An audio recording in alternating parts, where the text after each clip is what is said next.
Di ujung sebuah kerajaan yang terletak di atas awan, hiduplah seorang putri cantik yang memiliki hati seputih salju dan senyum sehangat mentari pagi. Ia tinggal di dalam istana megah yang menempel pada langit, berdinding kristal bening dan beratap awan lembut yang berubah warna mengikuti suasana hati penghuni di dalamnya. Putri itu bukan hanya cantik dari luar, tetapi juga dari dalam. Ia dikenal oleh semua penghuni kerajaan langit sebagai sosok yang selalu menolong, mendengarkan, dan tak pernah marah meski hatinya disakiti. Rambutnya panjang berkilau seperti benang emas, dan matanya secerah langit musim semi. Namun, bukan kecantikannya yang membuat semua makhluk menyayanginya, melainkan kelembutan dan kebaikan yang ia bagikan setiap hari. Setiap pagi, sebelum matahari terbit, sang putri akan berjalan-jalan ke taman bunga langit.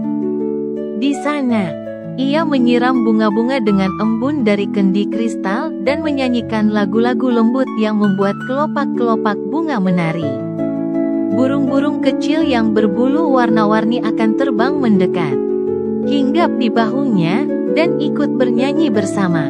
Setelah itu, ia akan mengunjungi desa kecil di bawah istana, tempat para peri kecil dan makhluk awan tinggal.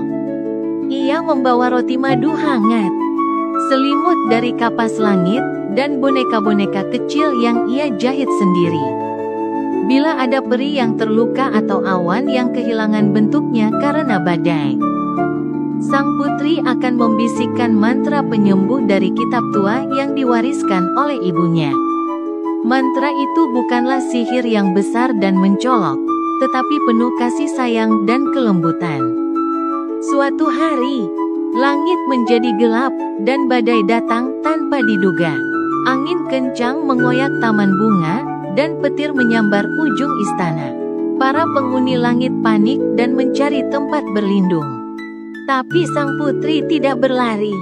Ia mengangkat gaunnya dan berlari menuruni tangga istana menuju desa kecil yang paling terpukul oleh badai.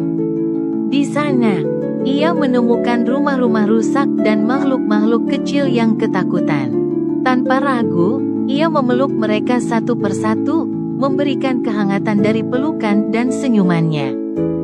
Ia menyanyikan lagu-lagu penghibur, dan perlahan, langit mulai meredupkan amarahnya.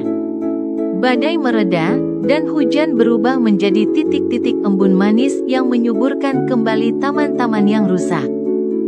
Semua makhluk bersorak gembira. Mereka berkumpul di tengah desa dan mengangkat bunga-bunga yang masih tersisa, lalu menaburkannya ke udara sebagai tanda terima kasih. Meski rambut sang putri kusut dan gaunnya penuh lumpur, ia tetap tersenyum. Tak ada rasa lelah dalam wajahnya, hanya ketulusan. Hari itu, langit mengirimkan pelangi paling indah yang pernah terlihat.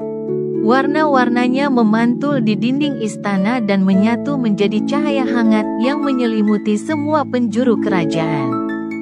Para bintang bersinar lebih terang malam itu, seakan ikut mengucapkan terima kasih kepada sang putri yang tidak hanya cantik, tapi juga memiliki hati paling indah di seluruh langit dan bumi.